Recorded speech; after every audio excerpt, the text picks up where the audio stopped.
کیا پاکستان کا مسئلہ ٹریڈ ڈیفیسٹ کا ہے یا پاکستان کا مسئلہ سرمایداری نظام ہے؟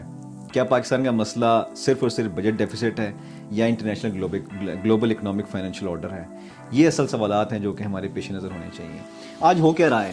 اکنامکس اگرچہ پاکستان کی موجودہ صورتحال کے بعد اکنامک کے اوپر ڈسکشن بہت ہی زبردست فیز میں داخل ہو چکی ہے اور لوگ اس کے اوپر اپنے خیالات کا اظہار کر رہے ہیں، لیکن ایک بہت بڑا فیکٹر جس کو لیو آؤٹ کر دیا جاتا ہے اور اس پہ کوئی گفتگو کرنا مناسب ہی نہیں سمجھتا، وہ فیکٹر یہ ہے کہ پاکستان اگر ترقی کر بھی جائے گا تو کیا پاکستانی عوام بھی ترقی کریں گے؟ اس کا جواب لازمی نہیں ہے کہ کوئی ملک ترقی کرے تو اس کے عوام بھی ترقی کرتے ہیں. اس کی بہت بڑی مثال ہمارے سامنے امریکہ کی موجودہ دور میں ہے، لیکن ہمارا یہ آج کا بنیادی ٹاپک نہیں ہے. ہمارا ٹاپک پاکستانی معیشت ہے.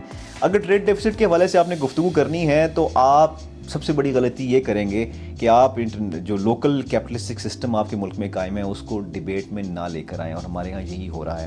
اور جب آپ نے بین الاقوامی لیول پہ ترقی کرنی ہو اور انٹرنیشنل اکنامک اور فائنینشیل ماڈل کو سامنے نہ رکھیں تو یہ بھی آپ کی بہت بڑی غلطی ہوگی. اس وقت دنیا بہت بڑی تبدیلیوں کے مراحل سے گزر رہی ہے، لیکن آج ہم اس پہ ڈسکشن تفصیل سے نہیں کر سکتے. ہم دو اسپیکٹ کو ٹچ کریں گے. کیا پاکستان میں ویلتھ جنریشن نہیں ہوتی؟ اگر پاکستان میں ویلتھ جنریشن نہیں ہوتی تو آپ یہ اسٹیٹسٹکس اپنے سامنے رکھیں کہ پاکستانیوں کے 500 ارب ڈالرز کے قریب دولت پاکستان سے باہر پڑی ہوئی ہے. اس کا مطلب یہ ہے کہ پاکستان میں ویلتھ جنریشن جو ہوتی ہے اس کو یا تو فلائٹ آف دا کیپٹل کے ذریعے باہر بھجوا دیا جاتا ہے، اور یا کیا ہوتا ہے کہ اس کو مقامی سرمایہ دار کانسنٹریشن آف ویلتھ کے کانسیپٹ کے تحت ایک خاص طبقے میں محصور اور محدود کر دیتا ہے، جس سے اس کے اثرات عوام تک نہیں پہنچتے.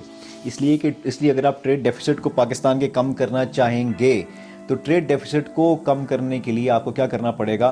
آپ کو ٹیکسز لگانے پڑیں گے. آپ کو امپورٹ بند کرنے کے لیے ٹیکسز لگانے پڑیں گے. سب سے بڑا امپورٹ بل آپ کا کیا ہے؟ کس چیز کا ہے؟ پیٹرول کا اور جو آپ کی انرجی سورسز ہیں انہی کا ہے نا. اس کو تو آپ کم نہیں کر سکتے.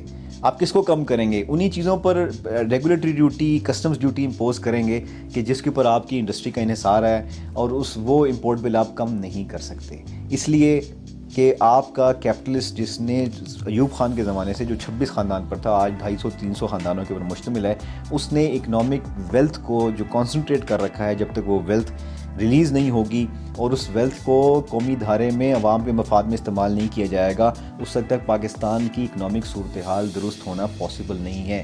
لیکن یہ کام بھی پاسبل تب تک نہیں ہے جب تک گلوبل فائنینشیل آرڈر کو نہ سمجھا جائے، گلوبل اکنامک ماڈل کو نہ سمجھا جائے، اور وہ ہے انٹرنیشنل کیپٹلزم. یہ وہ آرڈر تھا جس کا حصہ پاکستان 1947 میں گیٹ کے ایگریمنٹ کے اوپر سائن کرنے کے بعد، اپنی قیام میں آنے کے بعد گیٹ کا سگنیٹری ممبر بن گیا. یعنی پاکستان نے انٹرنیشنل فری ٹریڈ ایگریمنٹ کا جو ابتدائی معاہدہ تھا اس کا فریق بن گیا اور گلوبل آرڈر کا پارٹ بننے والا بہت بڑا ملک تھا.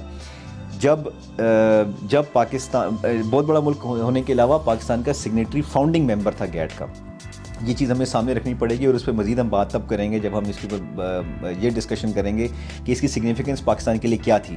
لیکن ابھی ہماری ڈسکشن کیا ہے کہ اس گلوبل فائنینشیل آرڈر کے اندر پاکستان کو ایک خاص ٹاسک دیا گیا ہے، اور اس گلوبل فائنینشیل آرڈر کے اندر رہتے ہوئے پاکستان نے اپنی موجودہ اکنامک ساخت وہی رکھنی ہے جو گلوبل اکنامک آرڈر اس پہ امپوز کرے گا. اس لیے اگر آپ سمجھتے ہیں کہ کسی ایک سیاسی جماعت کو اقتدار میں لا کے آپ پاکستانیوں کی تقدیر بدل سکتے ہیں، ناممکن ہے. اگر آپ سمجھتے ہیں کہ چند اکنامک کی اصلاحات کر کے آپ پاکستان کی ساخت کو بدل سکتے ہیں تو یہ بات بھی غلط ہے. اصل مسئلہ کانسنٹریشن آف ویلتھ کا ہے، جس کے لیے ذمہ دار ملٹی نیشنل کمپنیز ہیں، جن کی حوالے سے گفتگو کبھی بھی نہیں کی جاتی ہے.